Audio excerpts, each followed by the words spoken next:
Hello everyone, today is Thursday, March 18th, 2021, and our main activity for today is to go to the Art Institute of Chicago.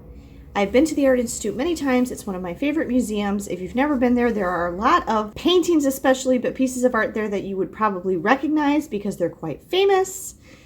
It is a another very large museum and requires a lot of walking, and again, has lots and lots of steps.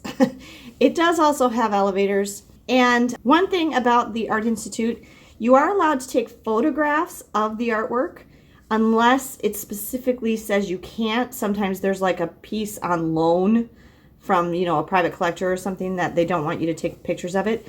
But one thing you are not allowed to do in the Art Institute is take any video.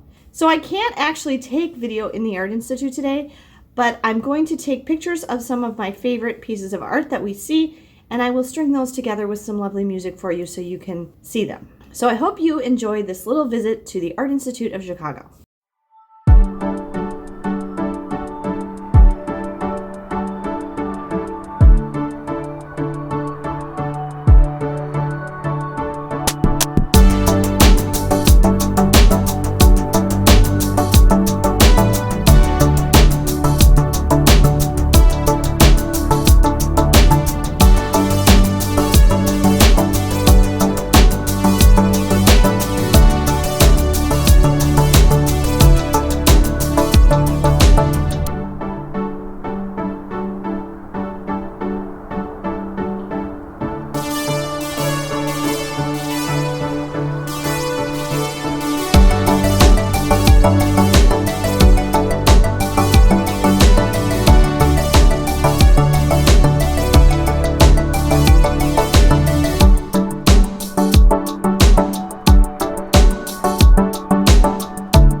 So here's a couple thoughts about the Art Institute of Chicago.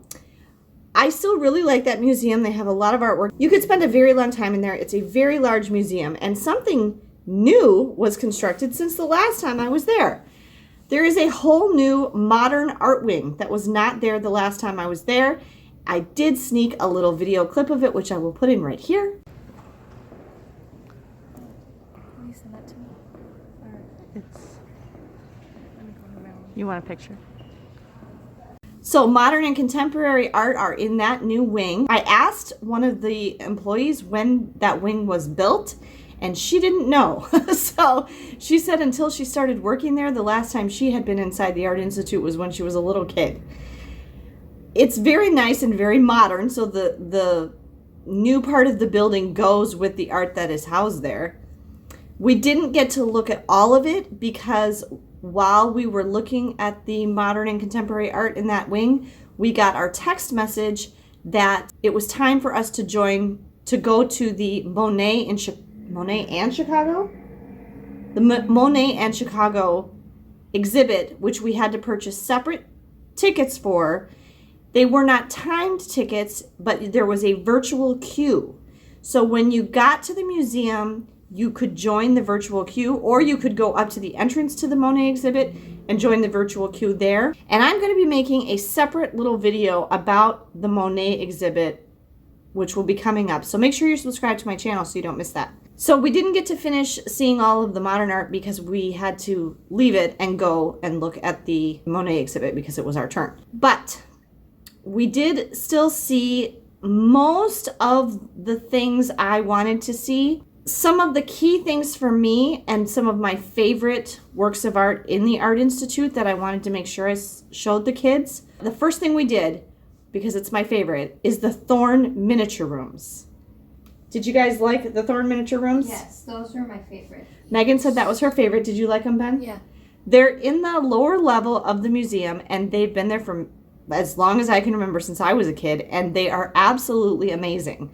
You walk through, and they're like little, like shadow boxes almost, of little miniature rooms, and they're different locations through America and Europe and different time periods, and they are so incredibly detailed. So it's like little dollhouses rooms, if you will, but way, way, way more detailed. And I mean, the thing that's amazing to me, the wallpaper, the carpet, the little decorative details, and when you look to the sides in the room or out the windows, there's more behind the room that you're looking at. And I mean, there's things like miniature artwork over the fireplace in the little miniature room. So it's really amazing. I love the Thorne Miniature Rooms. And then a couple other things I wanted to make sure we saw besides the Monet exhibit. And there are Monets in permanent collection at the Art Institute as well. We saw some Van Goghs and Picassos, Impressionism, some of the more modern art. We spent quite a bit of time in the Asian art section, Japanese and Chinese art. We did not get to any of the medieval or Renaissance art today, which is another favorite section of mine because I studied that in college. But we did spend quite a bit of time in the modern section and in the Impressionist section. And we did go through like the Roman and Greek sculpture area quite a bit. So there's so much there that you could spend, you could go multiple times and still not see everything. One nice thing about the Art Institute of Chicago, it is one of the more reasonably priced museums in Chicago. I think for the three of us, including our separate tickets, which I remember those were $7 each for Megan and I think free for Ben for the Monet exhibit. I think Ben was free all around. I think Ben's regular ticket was free. The cutoff is older than it would be for most museums. I think for all three of us, for our regular admission and the special tickets for the Monet exhibit was only like $60, 60 something. Whereas I know both of our tickets for Shed Aquarium and for the Museum of Science and Industry with the extras and things that we got cost well over $100 for each of those museums. So just to give you kind of a frame of reference for how much that costs. And I do believe that the Art Institute has at least one free day every week or every month. I'm not sure. Check their website. Okay, I need to add a little bit here. This is a couple of days later, but I forgot. Well, I guess actually it's the next day. But I forgot a couple things I wanted to tell you about the Art Institute. We parked in the underground parking on Grand Avenue South. Parking, does that sound right? Mm-hmm. As you're going north on Michigan Avenue from where our hotel is, which is on the south side of Chicago, at McCormick Place, you can go, it's a straight shot up Michigan Avenue to Grant Park and the Art Institute, and you will see the entrance to the parking ramp. It's a ramp down in the middle of the street, and there's blue signs. And on the Spot Hero app is how I found that parking spot. Spot Hero is an app that you can install on your phone, and it shows you can put in a location like where you're going to go visit, and I put in the Art Institute, and it showed me the nearest available parking spaces, and I was able to reserve a spot to park and pay for it. It was $14 the day before, and so I had the spot already picked out, and it told me exactly where to go, and it gave me a barcode on my phone. So when I went into the parking ramp, I held the barcode up to the little scanner thing, and then it opened the gate, and then I could park.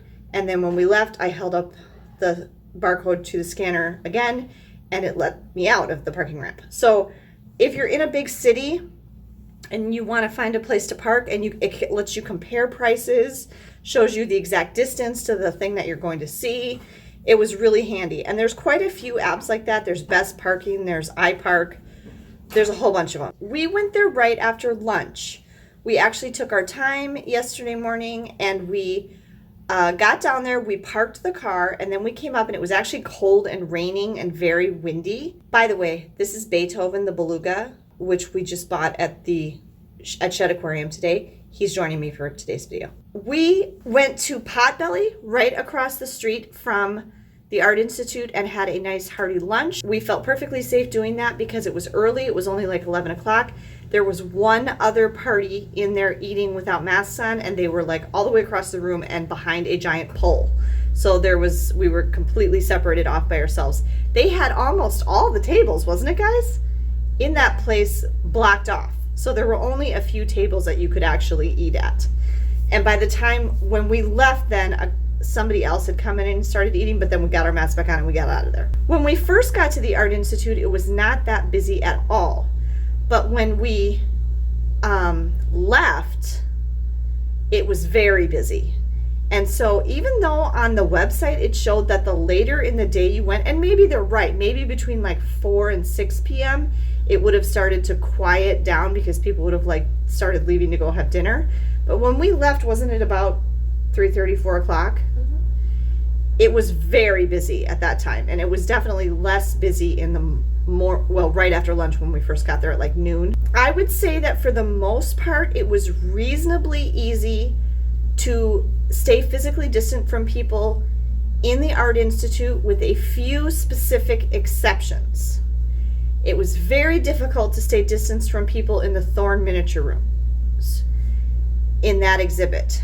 And a lot of people were being very respectful, and while you were at one room, the little boxes, if you will, they would be a couple over. I mean, we were definitely doing that, letting people get ahead of us before we moved on.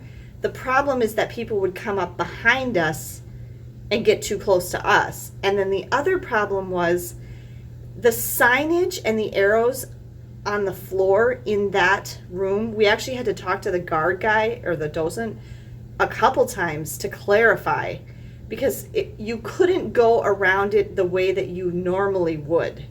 The American rooms are in the center and the European rooms are along the outside. And normally, I think you're supposed to go all the way around the one in order and then all the way around the other one, I think. But people were zigzagging back and forth, which I really didn't think you were supposed to be doing, and which also really messed you up for keeping your distance from people. That made me kind of uncomfortable because that's kind of a small, tight space anyway. And so that was difficult. Another place that I felt was difficult to keep distancing was in the Monet exhibit. They had it very well marked out in the order you were supposed to go in and everything on the floor. But I'm sure that's a limited, they're limiting the capacity. It was a time ticketed thing with the virtual queue and everything. But it still proved to be a little difficult because some people were very good about waiting and letting that person, look at that particular painting and then move on. But some people weren't, and they were just walking up haphazardly to whatever painting, so that was a little bit challenging. And then the third place that I really noticed it was a little bit difficult to keep distance in the Art Institute was at the end of the day there when we were going through the Impressionism section on the second floor. It was very crowded, and it was, there were just a lot of people around. The other big negative, I would say, to the Art Institute of Chicago, which was especially noticeable to me because of my ankle injury, is there are a lot of steps. There are a lot of steps, a lot of stairs. There are elevators, but I guess during the pandemic, being able to use the elevators takes a while because you can only have one party or one family in the elevator at a time. And so if there's more than one group of people waiting for the elevator, you might be waiting a while. So the elevator can just be really slow and slow you down. And I guess when it came to it, I never mind, this sounds like the opposite of what you'd normally think, but I never mind so much going up steps. It's not that painful or uncomfortable for me to go up the steps, but I am extremely slow and it's extremely painful for me to go down steps. And you'd normally think, people take the elevator to go up and they take the stairs to go down. But for me, it's actually the opposite. If I'm going to be going down, I want to take the elevator. And I read on the website that it said that they had wheelchairs available at the Art Institute and it was first come, first served, but I didn't even actually bother to ask. Because here's the thing, when we first start going in the morning, I feel okay and my ankle doesn't really bother me. It's as the day goes on, it starts to hurt worse and worse and worse. And actually, my feet just hurt too because we're walking so much on this trip. I didn't see anyone. Did you guys see anybody in a wheelchair at the Art Institute? No. I didn't see anybody in a wheelchair at the Art Institute, and I didn't really see any strollers. Yeah. The Art Institute was basically able-bodied adults walking around. I mean, there were some kids, but they were, even the youngest kids at the Art Institute were at least like elementary school age. So yeah, I don't even know if a wheelchair would have been a possibility. But again, there's just so many steps. I mean, there were some ramps too. So, I mean, you probably could have done it, but it would have definitely slowed us down. That's kind of just some things I wanted to add about the Art Institute and the experience there to tell you. And I guess the one thing that definitely did bother me there is I really felt like their signage related to the pandemic was kind of confusing and not very clear, like which way you were supposed to go and stuff like that. And they actually sent me an email and asked me, how was your visit, with a little survey to fill out. And I mentioned that I thought they needed a little bit better signage to make it more clear where you were supposed to go in what direction and things like that. Thank you everyone for taking the time to watch this video. If you enjoyed it, please be sure to give me a thumbs up down below, and please be sure you're subscribed to my channel if you haven't already. Have a great day and safe travels.